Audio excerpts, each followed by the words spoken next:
십자가에서 순환당하시고 죽으셨다가 다시 부활하신 예수님께서는 그 후에 40일 동안 제자들에게 나타나시며 당신이 죄와 사망 권세를 깨뜨리시고 부활하셔서 살아계심을 많은 확실한 증거를 보여주시며 그들에게 나타내셨고, 또 그들에게 하나님의 나라의 일을 말씀하셨다고 누가가 사도행전 1장에 기록하고 있습니다. 그리고 천국으로 승천하시기 전에 제자들에게 당부를 하시는데, 너희는 이 성을 떠나지 말고 아버지께서 약속하신 것을 기다려라. 요한은 물로 세례를 베풀었지만 너희는 몇 날이 되지 못해서까지 성령으로 세례를 받으리라.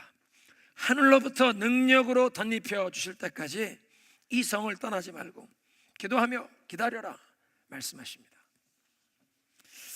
지난 주일에 우리가 부활주일을 지냈는데, 우리도 이제 사도들처럼 성령으로 세례받기를 사모해야겠습니다. 이미 성령 세례를 받았던 그런 체험이 있으신 분들은 이제 성령으로 재충만 받기를 사모하는 그런 기간이 되어야 할 줄로 믿습니다. 성령이 우리에게 임하시면 우리가 그 예수님의 부활의 증인답게 살 수 있는 능력을 받기 때문입니다. 한번 따라하겠습니다. 성령을 부어주소서. 성령으로 충만케 하옵소서. 이제 성령으로 충만함 받아서 예수님의 부활의 증인답게 살기를 소원해야 하는 것입니다. 우리 연초부터 상고하던 느헤미야 본문으로 돌아오겠습니다. 오늘 본문에서는 성벽을 재건하던 느헤미야와 백성들이 방해 세력의 비웃음과 조롱, 위협을 경험하면서 그런 어려움을 어떻게 극복하는지 하나님의 원리를 보여주십니다. 하나님의 백성된 신앙인들의 삶에 어려움과 환난이 다가오는 이유가 몇 가지가 있습니다. 첫째는 우리의 삶에 죄와 불순종이 있을 때 그것을 뉘우치고 회개하라고 하나님께서 우리에게 어려움을 허락하십니다. 우리도 자녀들을 교육할 때 말로 하는데도 듣지 않으면 때로는 회초리를 들고 따끔하게 훈계하는 경우가 있는 것처럼, 우리의 삶 가운데도 죄가 있고 불순종이 있으면 하나님께서는 말씀하십니다. 성령께서 우리의 양심에 말씀하시는데 그것을 듣지 않으면 우리에게 훈계하시는 그 하나님의 훈계가 강도가 세지는 것입니다. 때로는 회초리를 들듯이 강하게 우리를 훈계하십니다. 어려움을 주십니다. 히브리서 기자는 말씀하십니다. 우리가 죄가 있고 불순종이 있는데 하나님이 우리에게 어려움과 고통을 주시지 않는다면 그런 사람은 영적인 사생아라, 정말 내가 성령 안에서 거듭나서 하나님의 자녀가 되었고 천국 시민권을 받았나 스스로 의심해 보아야 한다고 경계하십니다. 죄와 불순종을 회개하라고 하나님께서 우리의 삶 가운데 훈계하실 때 제일 먼저 나타나는 현상은 우리의 마음에 평안과 기쁨을 거두어가는 것입니다. 우리가 예수님께 나와 우리의 죄를 뉘우치고 마음을 열고 예수님을 우리의 구주로 영접할 때 우리의 죄가 사함받고 하나님의 자녀가 되고 하나님과 화평을 누리게 되면 마음에 기쁨과 평안이 임하게 되어 있습니다. 그런데 우리 마음을 성전 삼아 거하시는 성령님, 사도 바울은 말씀하십니다. 너희의 몸이 성령의 전이다. 너희와 함께 거하시는 성령을 근심하게 하지 말라. 그런데 우리가 불순종하고 죄를 행하면 성령이 근심하시면서 제일 먼저 우리의 마음속에 평안과 기쁨을 거두어 가십니다. 그리고 성령께서는 우리가 무엇이 잘못되었는지, 무엇을 뉘우치고 회개해야 하는지 그걸 생각나게 하시고 깨우쳐 주십니다.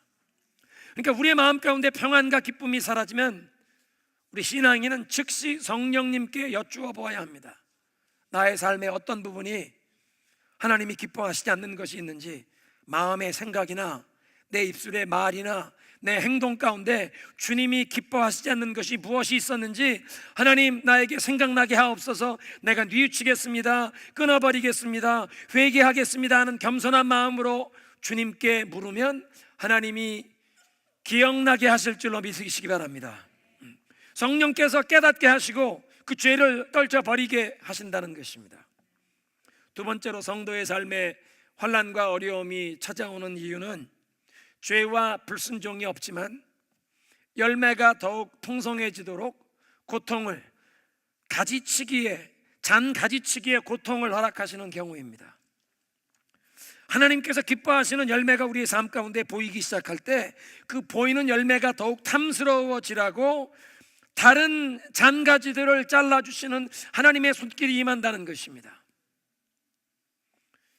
본질적인 것, 정말 더 중요하고 하나님 앞에 영원한 가치가 있는 것을 우리가 붙들 수 있도록 하나님께서는 우리의 삶에 다른 것들은 내려놓도록, 포기하도록, 그런 것이 죄가 아닌데도 그냥 괜찮은 건데도 하나님 앞에 정말 귀하고 소중한 것, 본질적인 것, 영원한 것을 붙잡고 거기에 우리의 삶이 집중되고 모든 양분이 거기로 집중될 수 있도록 잔가지를 자르기 위해서 죄가 아닌데도 고통과 어려움을 통해 이런 건 내려놓을 수밖에 없는, 그래서 이 본질을 붙잡아야만 하는 그런 어려움이 있다는 것입니다.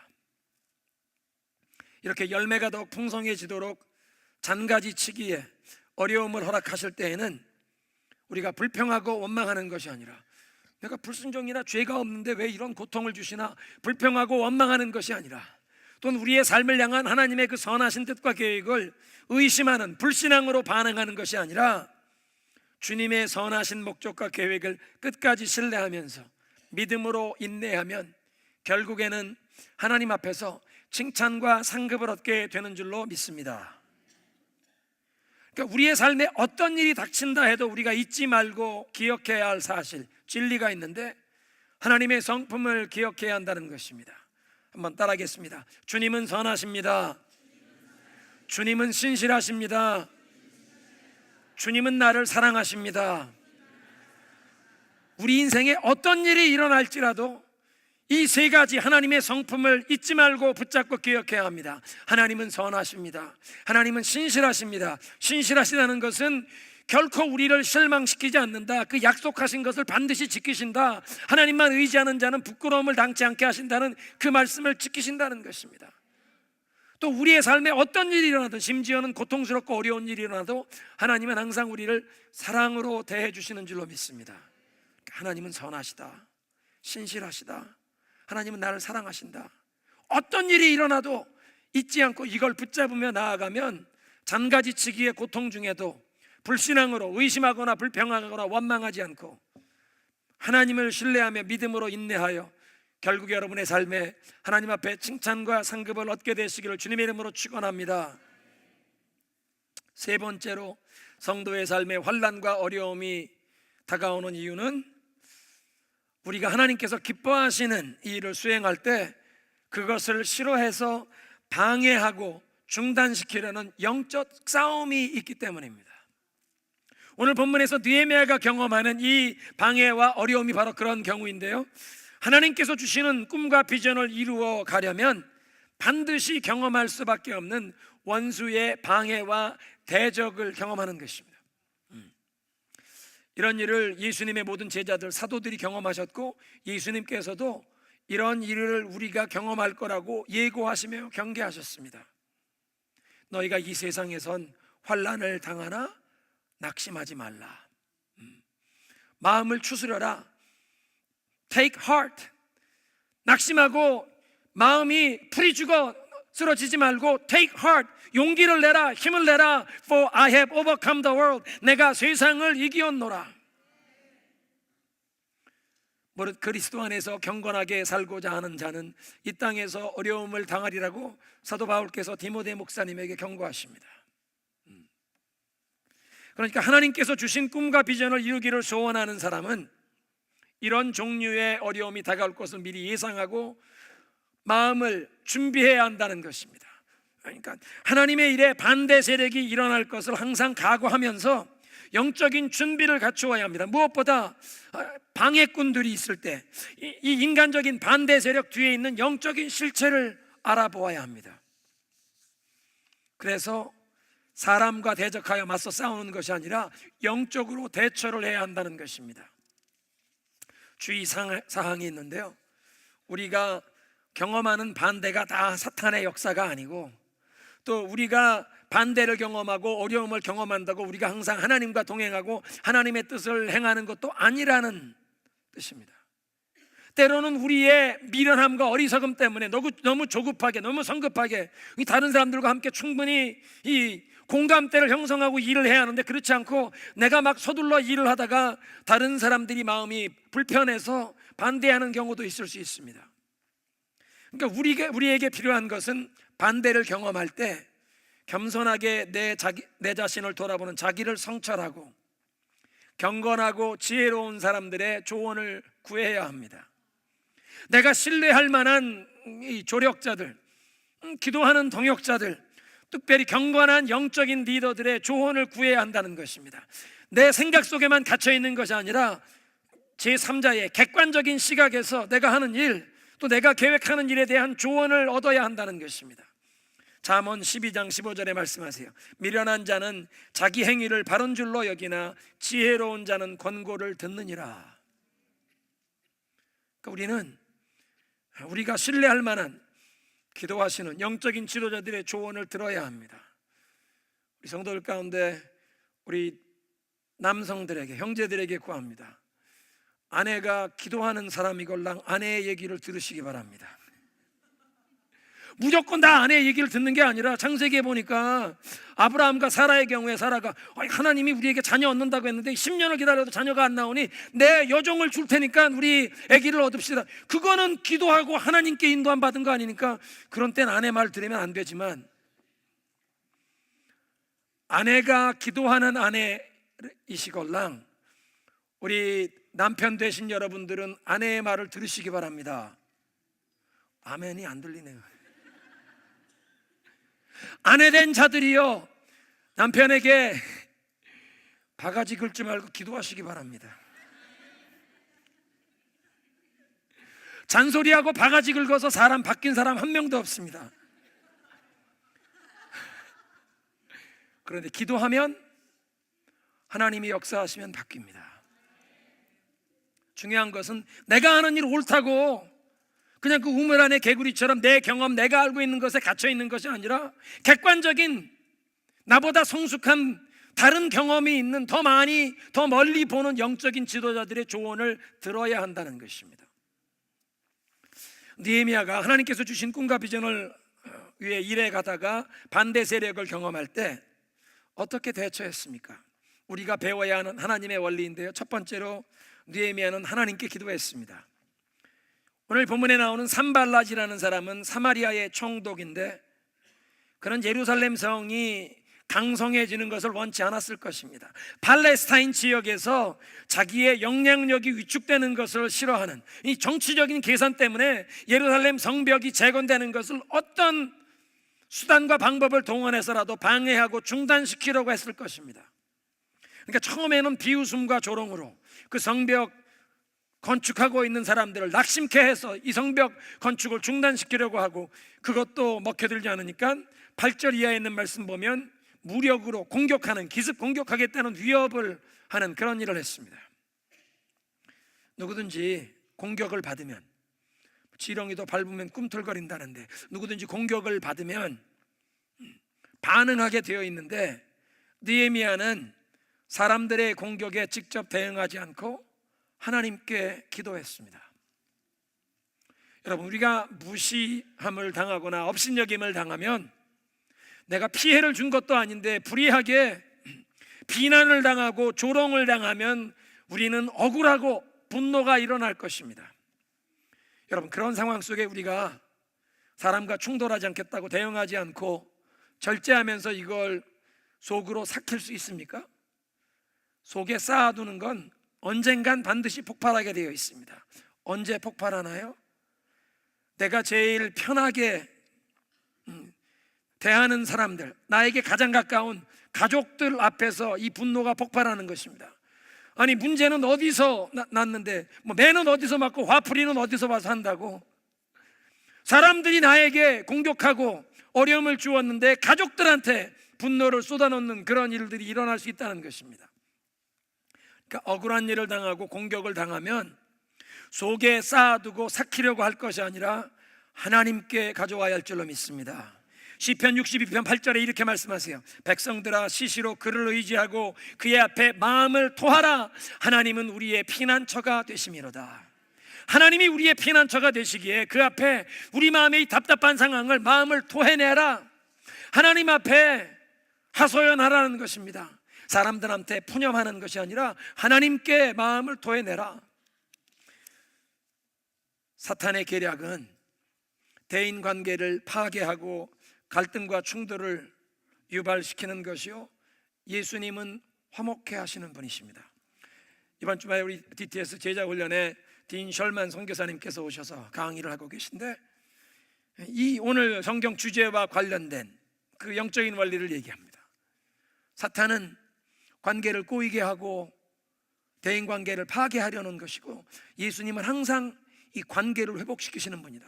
하나님과 우리의 관계를 화목해 하시고, 사람들 간의 관계를 화목해 하시고, 내 자신과의 관계를 건강하게 세워주시는 분, 그것이 예수님 하시는 일이라는 것입니다.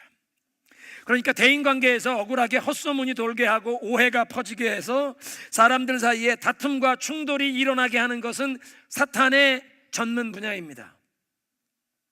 그러니까 가정이나 직장에서, 교회에서 쓸데없는 말을 옮기면서 사람들 간에 오해가 생기게 하거나 이간질 시키는 일에 쓰임받는 사람은 사탄의 도구로 쓰임받는 것입니다. 그러니까 쓸데없는 말 옮기는 일 하지 마셔야 합니다. 잘못하면 본의 아니게 사탄에게 농락당하고 사탄의 도구로 쓰임받는 것입니다. 하나님의 권속된, 하나님의 자녀된 우리는 할 수만 있으면 사람들과 화평하게 거하기 위해 노력해야 한다고 히브리서 기자는 말씀하십니다. 히브리서 12장 14절에 모든 사람과 더불어 화평함과 거룩함을 쫓으라. 이것이 없이는 하나님을 보지 못하리라. 사도 바울은 로마서에 말씀하십니다. As much as it depends on you, live in peace with every man. 너희들이 할 수 있는 한 최대한 모든 사람과 화평하게 거하라. 어떤 때는 사람들이 화해하기를 거부하는 경우도 있지만, 내가 해야 할 책임은 화평하기 위해서 서로 막힌 담을 허물고 사과하고 용서를 구하고 가능하면 사람과 적대 관계를 맺지 않고 살기 위해 노력해야 한다는 것입니다. 문제는 이렇게 모든 사람과 화평을 도모하라고 하는데 우리가 그렇게 살아갈 능력이 없는 것입니다. 나의 내면 세계의 상처가 아직 치유받지 못하여 상처로 반응하면서, 그래서 다른 사람이 칭찬받거나 인정받는 모습을 보고 가만히 있질 못하는 것입니다. 마음속에 시샘하면서 우리가 샘낸다 그러면 뭐 그럴 수도 있겠지라고 생각하는데, 샘낸다는 것은 사실은 시기와 질투하는 무서운 죄입니다. 시기 질투하는 것, 샘내는 게 아니라 시기 질투, 죄를 범하는 것입니다. 열등감 때문에 다른 사람이 인정받고 칭찬받고 높임받는 것 가만히 두고 보지 못하고 꼭 그 사람을 끌어내리고 그 사람에 대해서 험담하고 나쁜 말을 해야 깎아내리면 내가 좀 인정받는 것처럼 오해하는 열등감, 상처, 때로는 다른 사람을 판단하고 정죄하는 교만함, 어떤 경우엔 이것이 바리새인과 같은 율법주의적인 교만함입니다. 제가 2주 전에 토요일 새벽기도에 말씀을 드린 바 있는데요, 누가복음 3장에 보니까 예수님께서 공생애를 시작하시기 전에 40일 금식하시고 유혹을 받으시는데 하나님의 말씀으로 답변하십니다. 근데 말씀으로 답변하시는데 말씀이 검이 되어 다른 사람을, 상대방을 찌르는 것이 아니라 내가 그 순간에 하나님의 말씀 중에 무엇을 붙잡고 순종해야 하는지 그걸 붙잡는 것입니다. 누가복음 3장 잘 읽어보면 당신이 하나님의 아들이면 지금 40일 금식했으니 배고프니까 이 돌이 변하여 떡이 되게 해라. 근데 예수님 말씀하시되 기록되었으되 사람이 떡으로만 사는 것이 아니라 하나님의 입으로 나오는 모든 말씀으로 사는 것이니라. 이게 마귀에게 물러가라 한 게 아니라 지금 내가 배고프고 유혹이 다가오는데 지금 이걸 떡을 만들 게 아니라 사람이 떡으로만 사는 것이 아니라 하나님의 모든 말씀으로 사는 것이니라. 이 말씀을 붙잡아야지. 내 영혼에 하나님의 말씀을 선포하는 것입니다. 그러니까 여러분, 하나님의 말씀의 검은, 그 말씀의 검이 무기가 되어 다른 사람을 찌르고 공격하는 것이 아니라 그 말씀은 좌우의 날성검보다 예리한 수술하는 칼이 되어 나를 수술하시는 것입니다. 나의 죄를 잘라내고 나의 골문대를 찢어내는 것입니다. 하나님의 말씀은 나에게 적용되는 것이지 이 말씀 가지고 누구를 판단하고 정죄하고 하는 그건 교만입니다. 그러니까 대인관계를 파괴하는 마음 자세와 이런 언어 생활이 우리에게서 나온다는 것입니다. 이런 마음 자세와 언어 생활을 유발하는 우리 내면 세계 모든 상처와 더러움이 깨끗하게 씻김받고 치유함 받아야 할 줄로 믿습니다. 한번 따라하겠습니다. 주여, 말씀으로 나를 씻겨 주소서. 성령과 불로 세례 주옵소서. 하나님의 불이 임하여 이 모든 더러운 것 태워야 합니다. 말씀으로 씻김 받아야 합니다. 그러니까 우리 속에 거하는 성령을 근심케 하지 말라고 말씀하시는데요, 내가 어떤 말을 하는지, 어떤 생각이 내 마음속에 오고 가는지를 하루에도 수십 번 자꾸 성령님께 점검해야 합니다. 내가 지금 무슨 말을 하고 있는지, 무슨 생각을 내 마음속에 스크린에 지금 무슨 생각이 지나가는지, 성령님 이거 기뻐하십니까? 주님 이거 어떻게 생각하십니까? 이런 말을 해도 되나요? 주일날 1시간만 여기 와서 하나님 말씀에 귀를 기울이는 것이 아니라 하루에도 수십 번 수시로 자꾸 성령님께 우리의 마음을 집중하여, 여러분 신앙생활은 기독교라는 종교, 그냥 성경책 끼고 주일날만 교회 참석하는 것이 아니라 부활하신 예수님과 매일매일 동행하는 것인 줄로 믿습니다. 하루에도 수십 번씩 내 생각과 마음을 자꾸 성령님께 비추는 것입니다. 이거 주님이 인정하십니까? 이게 주님이 기뻐하시는 말입니까? 그렇게 수십 번씩 하루에도 자주 성령님께 이 체킨하는 훈련이 필요합니다. 주일날 1시간 그냥 이 말씀만 들어서 그렇게 되지 않습니다. 자꾸 이것을 노력하는 의도적인 훈련을 통해 부활의 증인답게 살아가는 모습으로 변화되어야 할 줄로 믿습니다. 우리의 마음가짐이나 우리의 언행, 심사가 부활의 증인답게 변화되어야 할 줄로 믿습니다. 성령과 불로 세례 주옵소서. 우리를 부활의 증인으로 세워주시옵소서. 그러니까 느헤미야를 통해 배우게 되는 하나님의 원리는, 대인관계에 어려움이 생길 때 사람들과 충돌하는 것이 아니라 하나님께 기도해라, 하나님께 기도로 문제를 아뢰라. 95%의 경우에는 문제가 그러면 다 해결됩니다. 두 번째로 느헤미야를 통해 배우는 하나님의 원리는, 느헤미야는 본래 자기에게 주신 사명 수행하는 일에 집중했습니다. 비웃음과 조롱에 흔들리지 않고 그 성벽 재건한 일에 열중해서 그 일을 진전시켰다는 것입니다. 원수들의 그 공개적인 비웃음과 조롱을 전해드렸을 때, 자기가 그래도 페르시아 제국 수도 수산궁에 왕궁에 있을 때 황제 아하수어 왕의 가장 신임을 받는 최측근이었던 자기의 위치와 영향력을 내세워서 사마리아 총독 산발랏, 당신 그렇게 하면 재미없어, 자기의 그 황제의 최측근이라는 자기의 그 영향력을 내세워서 공개적으로 거기에 반박하는 말을 할 수 있었을 것입니다. 그런데 그런 쓸데없는 말싸움에 휘말리지 않고 멍멍이야 지져라 열차는 달린다, 그런 자세로 하나님이 나에게 주신 사명을 수행하는 일에 집중한 것입니다. 6절에 있는 말씀 보면 그런 비난과 조롱이 있는데 거기에 마음 쓰지 않고 기도하고 지도자가, 야 하나님이 우리에게 하시라고 한 건 이거 성벽 쌓는 일이다. 그래서 백성들이 마음을 다하여 함께 일해서 성벽이 반쯤 올라갔다.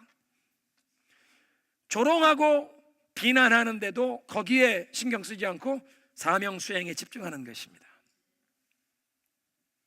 원수들이 조롱하고 그렇게 공개적으로 비웃었던 이유는 백성의 사기를 떨어뜨려서 일을 중단케 하려는 것이었습니다. 공사를 중단시키는 게 원수 마귀가 원했던 일이었습니다.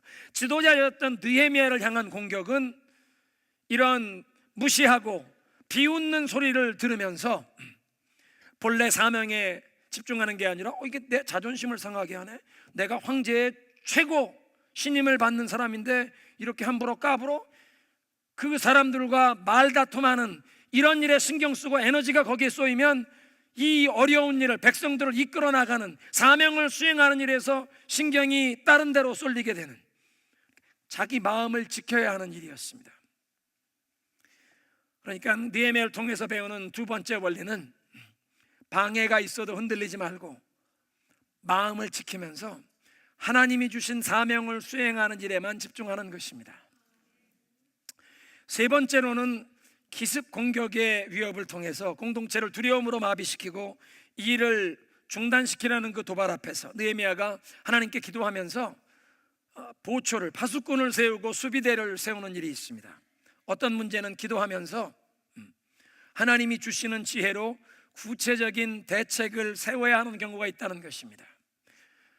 대부분 대인관계에 어려움이 생길 때 사람과 충돌하지 말고 기도로 하나님께 하려면 해결되는 경우가 아마 95% 이상일 것입니다. 그런데 어떤 경우에는 기도만 하는 것이 아니라 하나님이 주시는 지혜로 구체적인 대책을 세워야 합니다.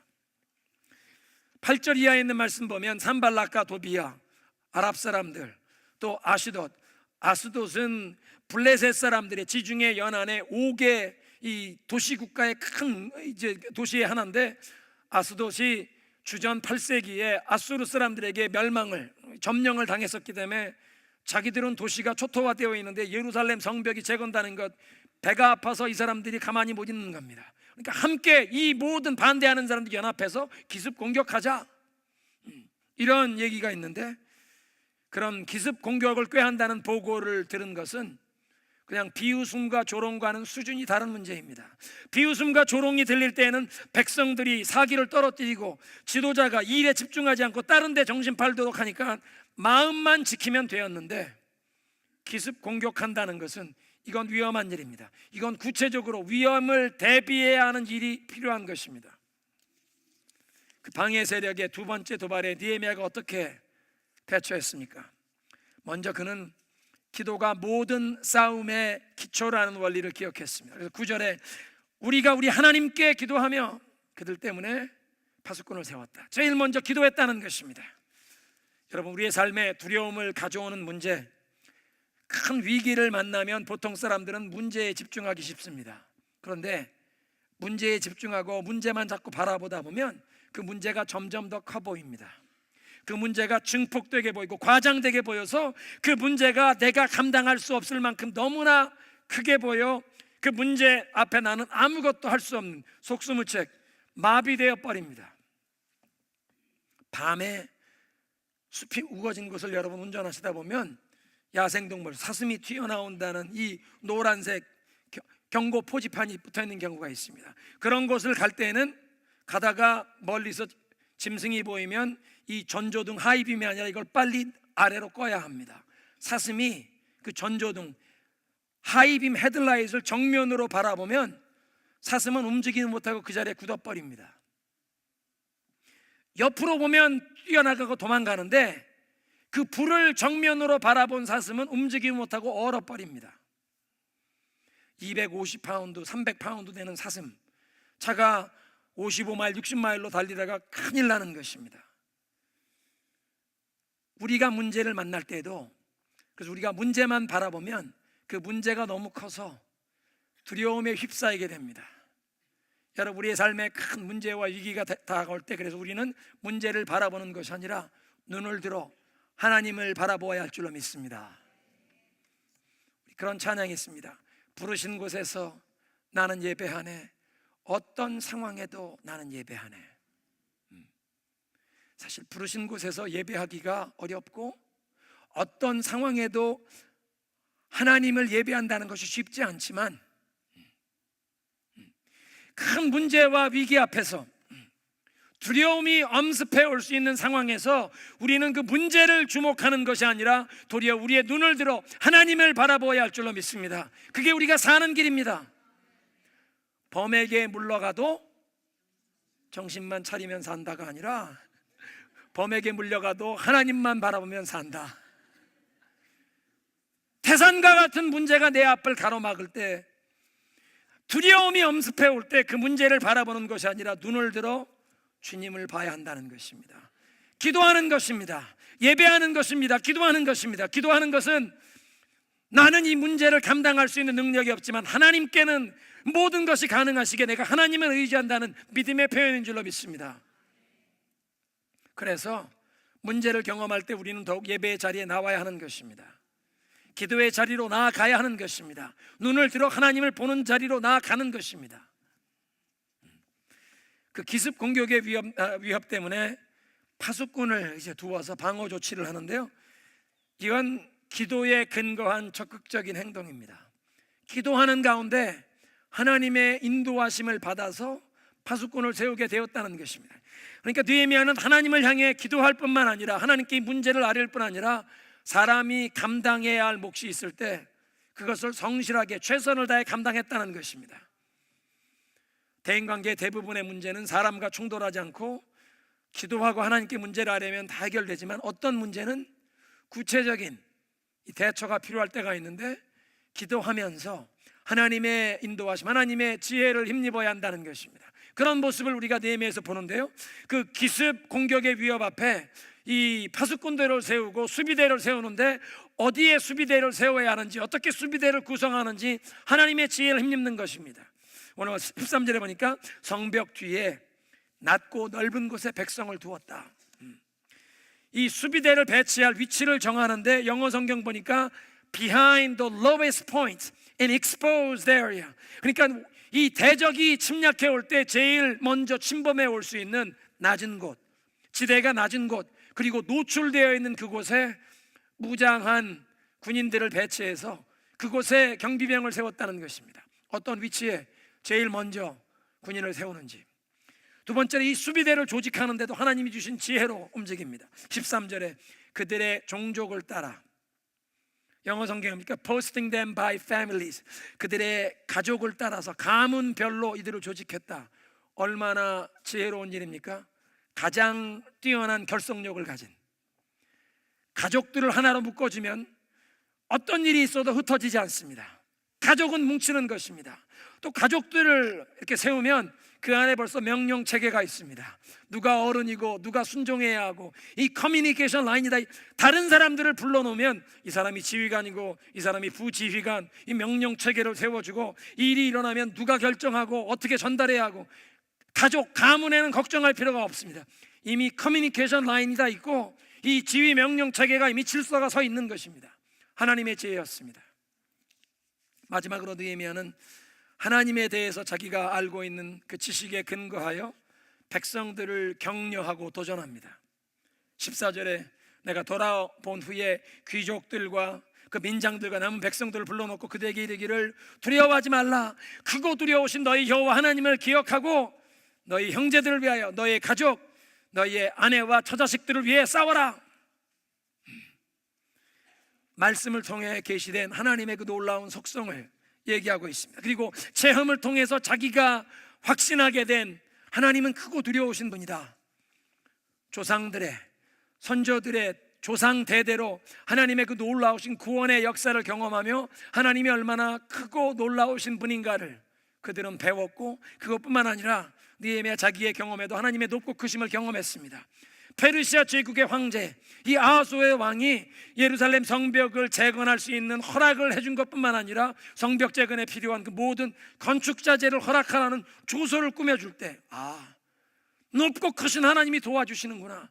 그래서 그렇게 높고 크신 하나님을 의지하며 백성들을 도전하는 것입니다. 두려워하지 말라. 높고 크신 하나님을 기억하고 이제 싸워라. 그런데 그들을 격려하는데도 이건 남의 일이 아니다. 그냥 나만 여기서 빠져나가면 될 일이 아니다. 이건 네 가족의 생존이 달린 일이다.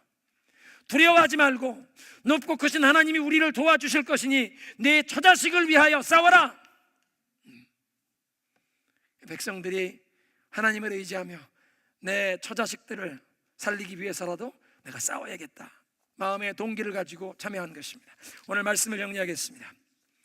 하나님께서 주신 꿈과 비전을 이룩하기 원하는 사람은 반드시 방해와 어려움을 경험하게 되어 있습니다. 그러니까 하나님의 일을 하는데 반대 세력이 일어날 것을 미리 각오하고 영적인 준비를 갖추어야 하는데, 그 인간적인 반대 세력 배후에 있는 영적인 실체를 알아보아야 한다는 것입니다.